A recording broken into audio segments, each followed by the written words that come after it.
Nessa estrada quer viver, tem esperança e gratidão no olhar. Os amigos são nossa riqueza. Quem encontra alguém pra caminhar, nessa estrada quer viver, tem esperança e gratidão no olhar. Os amigos são nossa riqueza.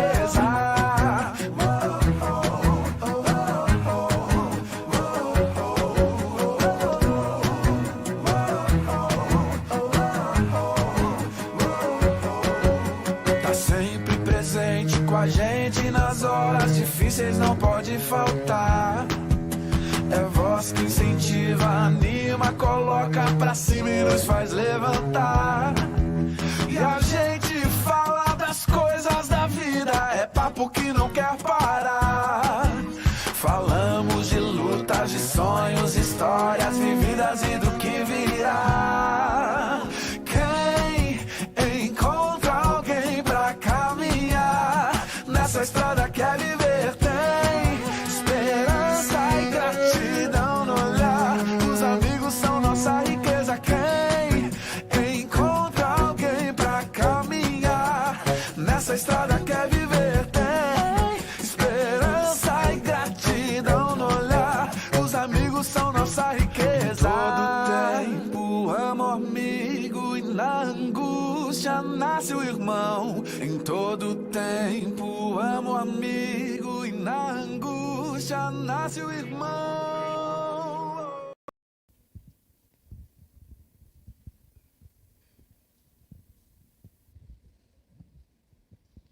Senhor Jesus, nós oramos que o Senhor continue a falar conosco nessa noite, que a Tua palavra possa falar, possa tocar, Deus, e possa nos levar, Senhor Deus, a viver a Tua vontade, a Tua verdade, aquilo que o Senhor deseja para nós nessa noite, em nome de Jesus. Amém. Estamos falando sobre esse tema, enraizados em comunidade, e hoje a gente vai falar sobre os desafios de viver em comunidade, que às vezes são grandes os desafios que nós podemos viver como comunidade. Semana passada a gente falou da importância de viver em comunidade, e como é importante, não só aqui no domingo, quando nós nos reunimos aqui para adorar o Senhor, para buscar o Senhor, mas durante a semana também, seja através do WhatsApp, seja através do encontro, seja através do nosso grupo pequeno, do GCs que nós temos, onde você pode se relacionar e ser essa comunidade também de discípulos. A gente tem falado isso para que a gente não só escute, mas que a gente possa também estar aprendendo juntos através aí, dos GCs também. Então hoje eu quero falar sobre os desafios de viver em comunidade. Como uma grande família que existe vários desafios, e saber lidar com esses desafios faz com que a família viva melhor, assim a comunidade da fé também existem seus desafios, e saber lidar com esses desafios faz que todos cumpram o seu propósito de ser um só corpo e muitos membros. E isso é a grande verdade. Cada um de nós aqui, como foi falado a semana passada, tem as suas diferenças, tem uma mente, opiniões diferentes, mas o que nos une é a fé em Jesus. O que nos faz igreja, o que nos faz essa comunidade de fé, é a fé em Jesus. É por causa de Jesus que nós estamos aqui. E, às vezes, quando nós vemos lá, talvez no Instagram, nas redes sociais, uma foto de uma família bonita, viajando, às vezes um restaurante bonito, né? E ali você fala, nossa, que família ideal, que família linda, bonita. Mas talvez a gente não saiba as dificuldades ou os desafios que aquela família tem enfrentado. E essa é grande verdade também quando a gente olha para a família da fé, a nossa comunidade, cheios de desafios, que não aparece no Instagram, não aparece nesse vídeo que a gente colocou agora há pouco, mas que a grande verdade é que há desafios, tanto na nossa igreja, como também na família da fé, na família de Jesus. E saber lidar com eles faz com que vivemos uma grande família de Deus.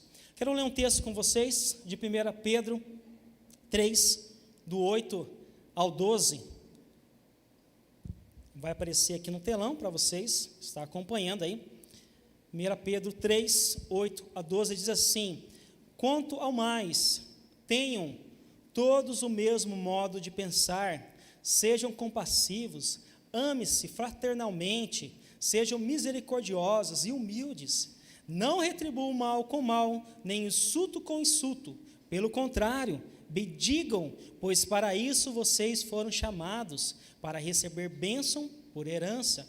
Pois quem quiser amar a vida e ver dias felizes, vou repetir, quem quiser amar a vida e ver dias felizes, guarde a sua língua do mal e os seus lábios da falsidade, afaste do mal e faça o bem, busque a paz com perseverança, porque os olhos do Senhor estão sobre os justos e seus ouvidos estão atentos à sua oração, mas o rosto do Senhor volta-se contra os que praticam o mal. O apóstolo Pedro aqui, é interessante nessa carta, porque ele tinha falado nos versículos anteriores aqui, sobre a respeito de como viver a vida cristã para alguns grupos específicos. Ele fala sobre o relacionamento entre governantes e os governados, de como deve ser esse relacionamento, como deve agir. Ele vai falar sobre como deve ser o relacionamento entre chefes e empregados. Ele vai falar também como deve ser o relacionamento entre o marido e a esposa. E aí ele termina então o assunto falando sobre os relacionamentos entre irmãos. Quando eu li esse texto, eu me lembrei do apóstolo Paulo também falando sobre isso, porque ele também fala sobre esses grupos e também muito parecido em relação aqui, parece que os dois falam, vou escrever juntos, muito parecido também como deve então se comportar em relação ao outro, seja o governo, os governados, o chefe, empregados, o marido, a esposa ou, fechando o assunto, os irmãos. E não irmãos aqui de sangue, na verdade, o mesmo sangue de Cristo que nos une, porque o sangue de Jesus é que nos faz irmãos, que nos une numa só fé, numa só esperança, num só Senhor. Então, ou seja, irmãos da fé, de como eu e você podemos ter esse relacionamento, de como eu e você podemos viver na mesma fé em Jesus. E aqui destaca alguns desafios, eu quero destacar para você nessa noite, de como viver em comunidade, tá? E quando eu falo em comunidade, é essa família da fé, esse corpo de Cristo, um só Espírito, como a palavra de Deus vai dizer. Então, quero compartilhar aqui com vocês alguns desafios dessa noite. O primeiro desafio é o desafio do individualismo. Desafio do individualismo. A verdade é que, talvez eu e você, somos treinados para pensar mais em nós mesmos do que no outro. Quando criança, nós aprendemos ao dizer, tome cuidado, senão você vai ficar sem. Cuide do seu. Quem cuida, ele que não cuidou, ele ficou sem. Se você emprestar, ele pode quebrar. Ele que não cuidou, e agora você tem que prestar. Quando adultos, nós somos levados a pensar em nós mesmos. Os meus sonhos, os meus bens, o meu dinheiro, o meu trabalho. Se não correr atrás, a gente não tem, ninguém vai nos ajudar, cada um por si, e outras coisas a mais. A verdade é que a sociedade, ela nos convida a buscar, a busca por acumular, essa busca de sempre ter mais. Mas a vida em comunidade nos convida a dividir. A vida em sociedade nos convida a pensar somente em seus próprios interesses. Mas uma vida em comunidade nos convida a pensarmos também no outro, no nosso próximo, naquele que está perto de nós, daquele que a gente está ali e que a gente pode ajudar. O apóstolo Pedro aqui, ele escreve a sua carta no versículo 8, ele diz, quanto a mais, ou finalmente, tenham todos o mesmo modo do quê? Pensar, de agir. Sejam compassivos, ame-se fraternalmente, sejam misericordiosos e humildes. Aquilo que ele aprendeu de Jesus, caminhando com Jesus, ele está agora falando para aquela igreja, escrevendo essa carta aqui, falando como deveria então viver, como eles deveriam então ter um relacionamento entre eles. E o individualismo, ele leva a gente a pensar em nós mesmos, enquanto a unidade pensa no todo. O foco é fazer o que for melhor para mim, independente do efeito de todo o grupo. Onde você está pensando em si próprio, se você está bem, se você está crescendo, se você está evoluindo, se você está bem, não importa o restante, não importa o conjunto. Mas a unidade, o foco é fazer o que for melhor para o grupo, independente do seu efeito sobre o indivíduo. Independente se a pessoa está ganhando tudo ou só um pouco. É o que o apóstolo Paulo nos convida a viver. Tenham todos o mesmo modo de pensar. E aí, o apóstolo Paulo, ele também diz lá em Filipenses 2:2, completa a minha alegria, ter o mesmo modo do quê? Pensar. O mesmo amor, um só espírito e uma só atitude. Então ele vai dizer as mesmas palavras parecidas aqui de Pedro.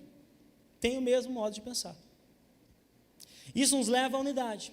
Isso nos leva a ter um propósito, o mesmo propósito. Isso nos leva a não viver no individual, mas a olhar para o outro, sem pensar somente seu próprio propósito aqui na terra, mas também a olhar para o propósito do seu amigo, da pessoa do seu lado, de igreja, do conjunto.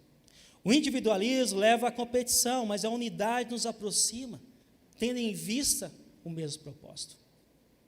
Quando é só você, há uma competição de sair bem, de ganhar, de ter. Mas quando você olha para o outro também, você fala assim, vamos junto, vamos alcançar juntos, vamos buscar juntos, vamos vencer juntos. Por mais que a gente discorde em alguns assuntos, porque a verdade é que a gente discorda de muita coisa, mas a convicção em Jesus é que nos une. A convicção de servir ao Senhor, de buscar o Senhor e de olhar para a eternidade, de viver com Jesus, é que deve nos unir. Então nós não competimos um com o outro, mas servimos uns aos outros. No individualismo cria-se paredes, mas na unidade cria pontes. Onde você não só olha para si mesmo e vai criando aquele muro, e você não deixa mais ninguém se aproximar de você, mas você agora cria pontes para que você possa unir aos outros. Nos aproxima, ao invés de nos afastar. Buscamos interesses não só nossos, mas do grupo. 1 Coríntios 10:24 diz assim, ninguém deve buscar os seus próprios, o quê? Interesses, e sim os interesses de quem? Dos outros, não só os nossos, mas dos outros também. Aqui não é para você ficar cuidando da vida dos outros, mas aqui é você também ajudar aqueles que estão em necessidade, em dificuldade. No individualismo, o egoísmo predomina, enquanto na unidade a gente pensa no outro.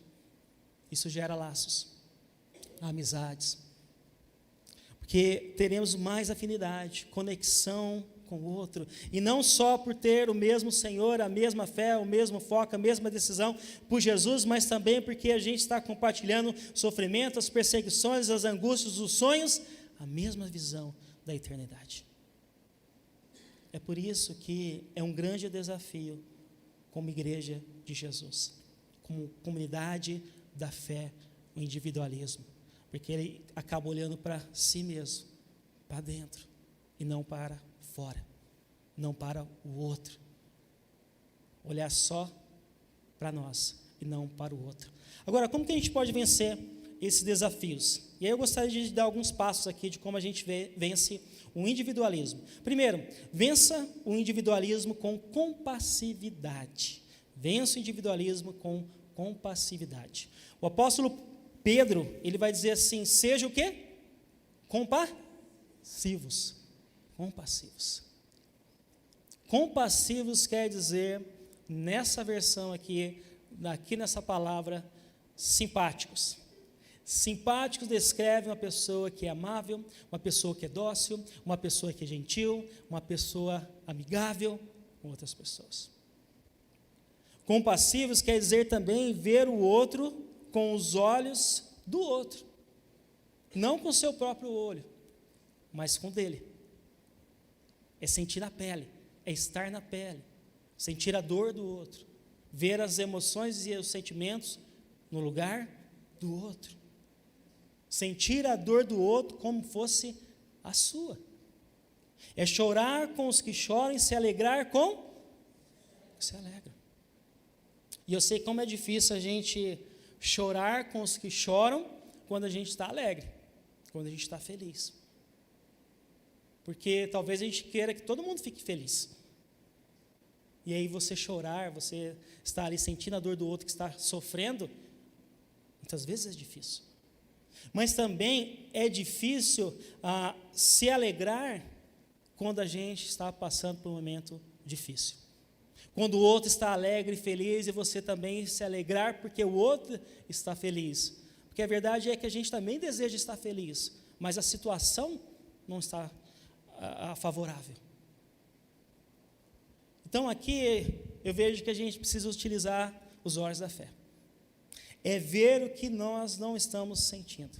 É ver o melhor para o outro mesmo que nós não estamos querendo.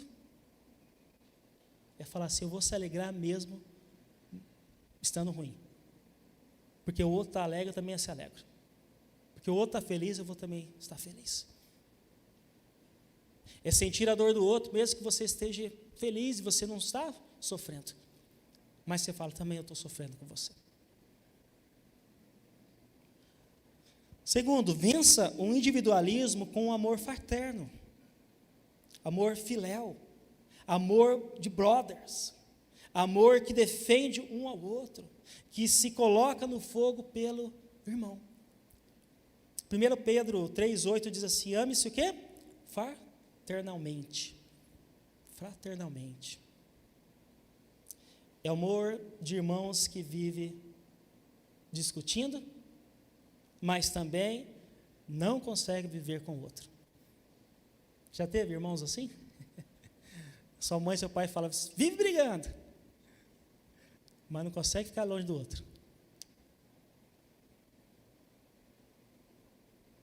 Vive discutindo, não concorda com nada. Mas se outra pessoa fala alguma coisa, você fala, não, entre eu e o meu irmão aqui, a minha irmã aqui. E eu não sei você, mas eu fico triste de algumas pessoas que escolheram não estar mais aqui na nossa comunidade, que não estão vindo mais aqui. E porque é muito bom estar junto, cantando, adorando, servindo, conhecendo, aprendendo, ensinando. Então, no meu coração, eu fico muito triste com isso. E eu espero também que você sinta, de uma certa forma, essa tristeza como membro dessa igreja.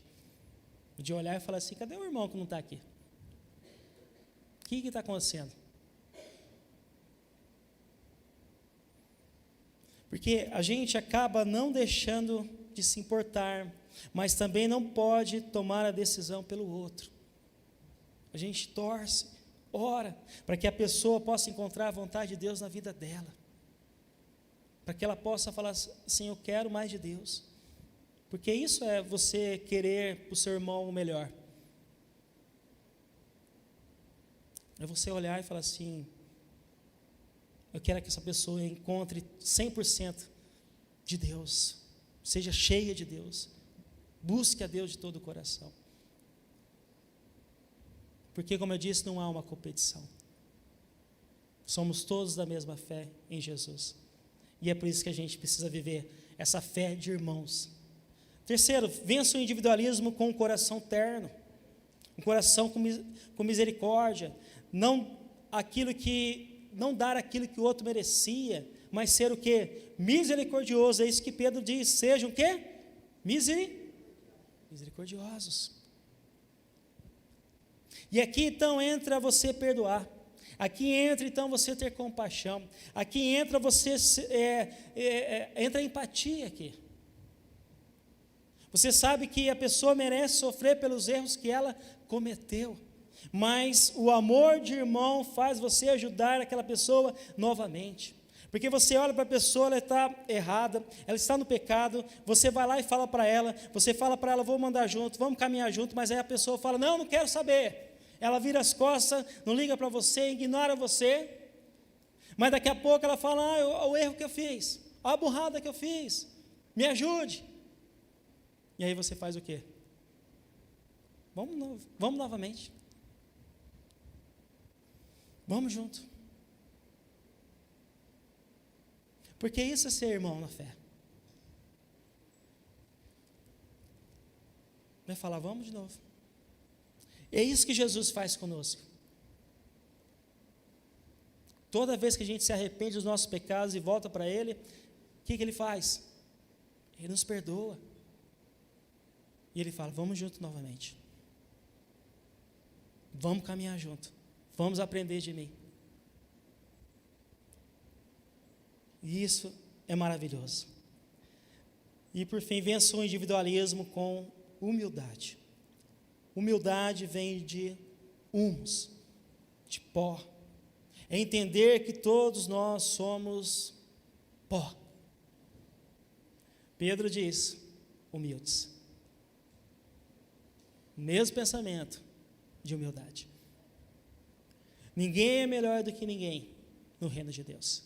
Jesus mesmo dizia que quem quer ser o maior deve o quê? Servir uns aos outros. Quem que quer ser mais importante deve o quê?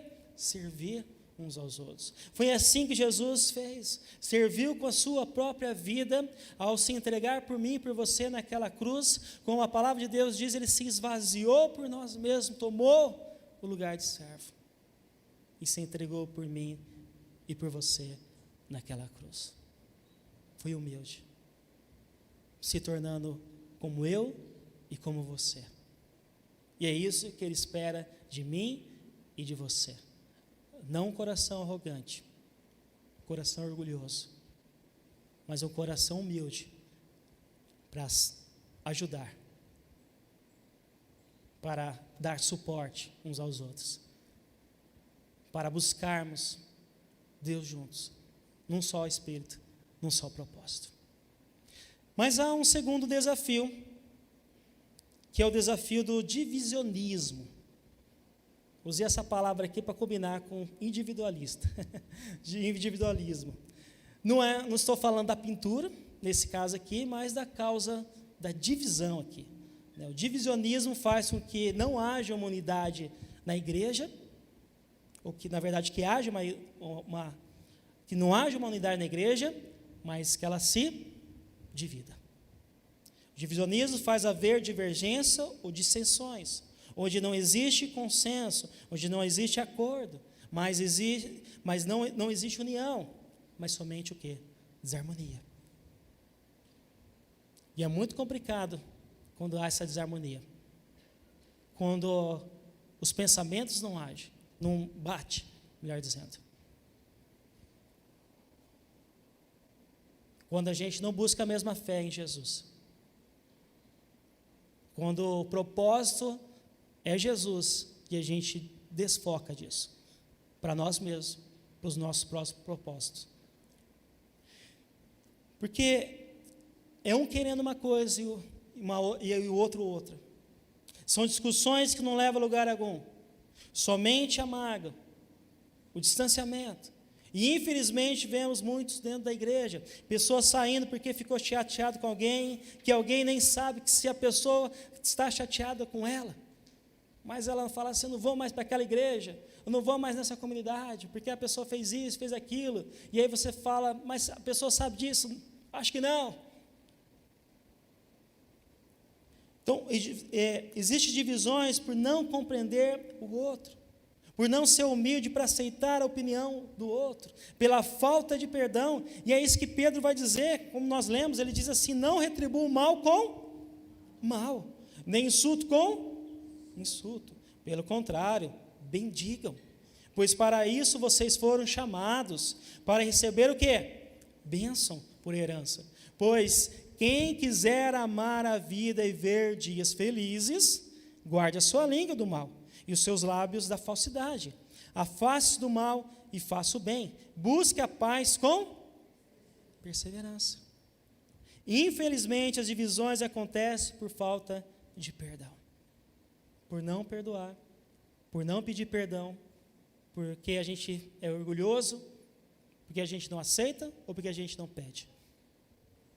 Porque ao invés de perdoar, nós queremos retribuir o mal com o mal. Um insulto que nós recebemos, nós queremos pagar na mesma moeda, que a pessoa sofre o mesmo que eu sofri. E aqui entra a vingança, aqui entra a ideia de estou sendo injustiçado, e a outra pessoa precisa pagar pelo que fez. E aí você que está nos visitando hoje pode dizer assim, mas isso acontece na comunidade da fé? Infelizmente. Por quê? Porque a gente é ser humano. Porque a gente é humo, é pó. Não deveria.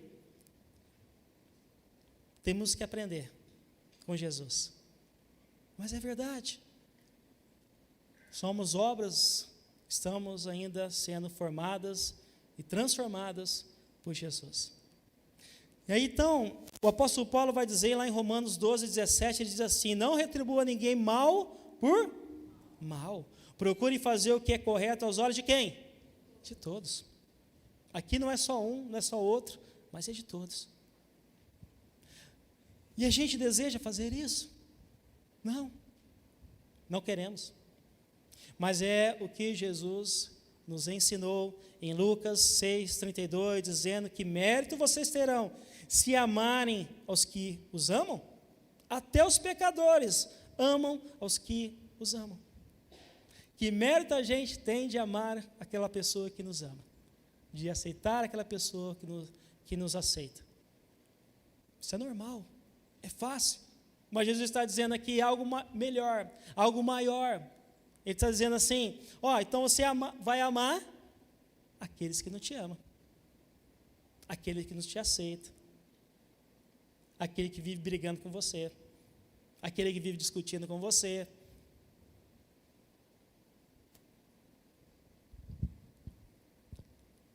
Aquele irmão que você fala que é chato. Porque, na verdade, a gente sempre é o irmão melhor, né? Não é o irmão chato, né? Sempre é o outro que é chato.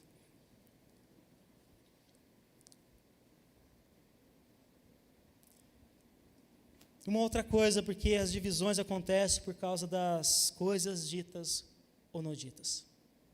As pessoas querem viver em paz, tranquilos, felizes, mas esquecem o que dizemos, pode começar uma guerra. Veja aí na história as guerras que começaram, porque alguém falou algo e a outra pessoa não gostou, e aí começou uma grande guerra. Talvez são fofocas, na hora da raiva a gente fala o que a gente não deveria falar, aquilo que está no nosso coração, nós julgamos, nós condenamos ações das pessoas. Acontece isso dentro da nossa casa, da nossa família? Acontece. Acontece isso dentro da família da fé? Infelizmente também acontece.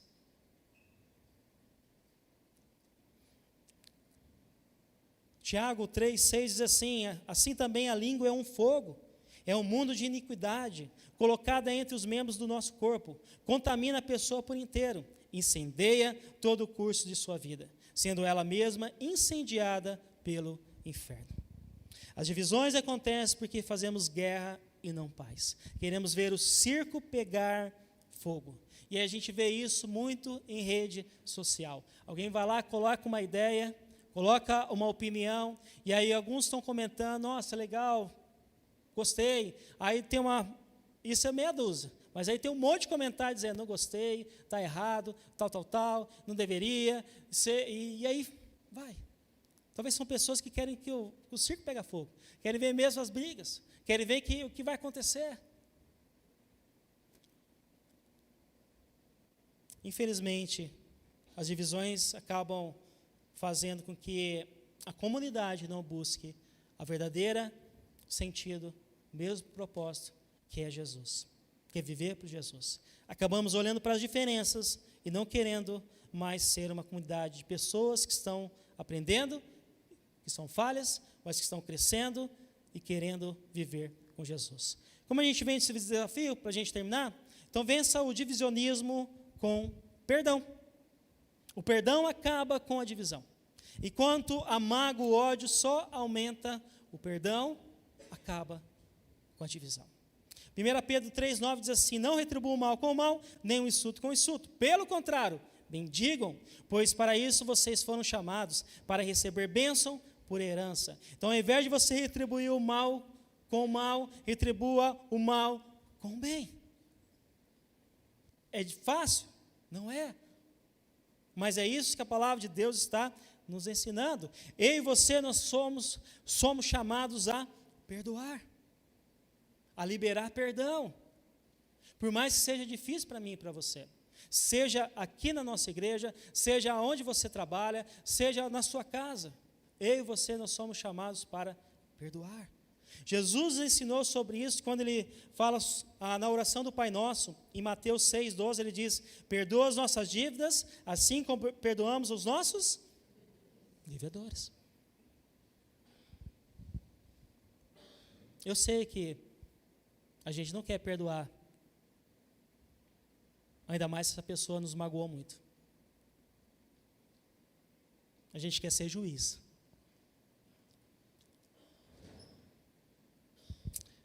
Somos chamados para abençoar. Mais do que receber bênção, Deus nos chama para ser uma bênção. Você sabia disso? Mais do que você receber as bênçãos de Deus, Deus chamou para você para ser bênção. É isso que a palavra está dizendo aqui. Quando fala a promessa lá para Abraão, para ele ser bênção, aonde ele for. E eu e você, como cristão, como sal e luz desse mundo, Deus chamou a gente para ser bênção. E que quem não gostaria de receber a bênção do perdão? De hoje falar assim: ó, eu te perdoo, não precisa nenhuma condenação mais, não precisa sofrer mais. Deus deseja usar você como bênção na vida de outra pessoa. Segundo, vença o divisionismo refreando a língua. Infelizmente, como eu disse, a gente acaba falando o que não deveria, por abrir a boca quando a gente deveria ficar quieto. 1 Pedro 3,10 diz: pois quem quiser amar a vida e ver dias felizes, todos nós queremos, guarde a sua língua do mal e os seus lábios da falsidade. Se você quer ver dias felizes, se você quer viver em paz, tranquilo com as pessoas, então, segura sua língua.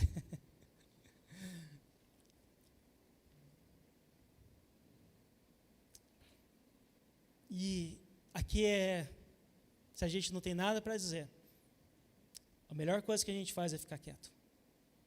É o que Provérbios diz. Ele diz: até o insensato passará por sábio, se ficar quieto. E se contiver a língua, parecerá que tem discernimento. Então, a verdade é, se nós não sabemos o que dizer, o que falar, como agir, se a gente quer viver em paz, tranquilo com as pessoas, então a gente tem que tomar cuidado. Porque senão a gente vai começar uma guerra. E talvez você não queira começar uma guerra. E por fim, vença o divisionismo buscando a paz. A paz não é automática. Eu e você, nós precisamos buscar. Precisamos empenhar até alcançar. É as decisões que nós fazemos que nos traz paz. É o perdão que nós falamos, liberamos, que traz paz. É a ponte que você faz até a pessoa, que faz com que você, então, encontre paz, tanto para você, como também para outra pessoa. Não é só a gente ficar parado esperando, mas é buscar essa paz. 1 Pedro 3,11 diz isso: afaste do mal e faça o bem, busque a paz com perseverança. E a paz aqui é com perseverança. Não é só um pouquinho. É buscar mesmo, com intensidade, com vontade, com desejo de acabar com a guerra. Bem-aventurados os pacificadores, pois serão chamados filhos de Deus. Mateus 5, 9 fala sobre isso. Então, essa paz também não fala para a gente ficar parado quando o outro está pecando. E você fala assim, não quero nem se envolver, senão vai virar guerra. Essa paz não é essa. A gente precisa falar também. A gente precisa ir lá e chamar o irmão e falar, irmão, não é assim não. Vamos voltar para Jesus. Mas também nós não precisamos ficar brigando por qualquer coisa. Por coisas que não são eternas, que são caprichos nossos, que não nos leva a fazer a vontade de Deus. Então, quando o pessoal chega aqui, eu quero terminar dizendo que existe 2 desafios para a gente manter essa unidade em espírito, que é o individualismo e o divisionismo. E infelizmente esses 2 desafios fazem com que, ou leva a igreja, a comunidade da fé, não viver em unidade, na sua totalidade, mas uma desunião, uma desarmonia, infelizmente. O que precisamos lembrar é que o Pedro diz no finalzinho, no versículo 12, ele diz assim, porque os olhos do Senhor estão sobre os justos, e os seus ouvidos estão atentos à sua oração, mas o rosto do Senhor volte-se contra os que praticam o mal. Deus está a observar, a ouvir as nossas orações, o nosso clamor por Ele, a nossa busca por Ele, e não só a nossa, mas também do nosso irmão também. Porque não só eu faço oração, mas o meu irmão também faz. E talvez o meu irmão está falando, olha lá o que ele está fazendo. Está falando para o nosso pai, olha lá o que ele está fazendo. Eu pedi perdão e ele não perdoou. Isso nos leva a gente a tomar cuidado. Porque é um Deus, um Pai, que sabe todas as coisas e que cuida de nós. E que não quer que a gente viva de forma separados, mas firmes em Jesus. Então, que a gente possa orar pela unidade da igreja, orar para se dar bem com as pessoas, orar para que a gente seja um só em Deus, Pai, nessa unidade. A gente consegue fazer isso na nossa igreja, no domingo, mas também a gente precisa fazer isso durante a semana. De estarmos juntos, buscando o mesmo propósito em Cristo Jesus. Para a gente vencer esse desafio, de não viver só para nós mesmos, de não afastar o outro, mas viver para Jesus de todo o nosso coração. Então é o desafio novamente para você vir para o GC e aprender e desafiar, ou até mesmo vencer esses desafios.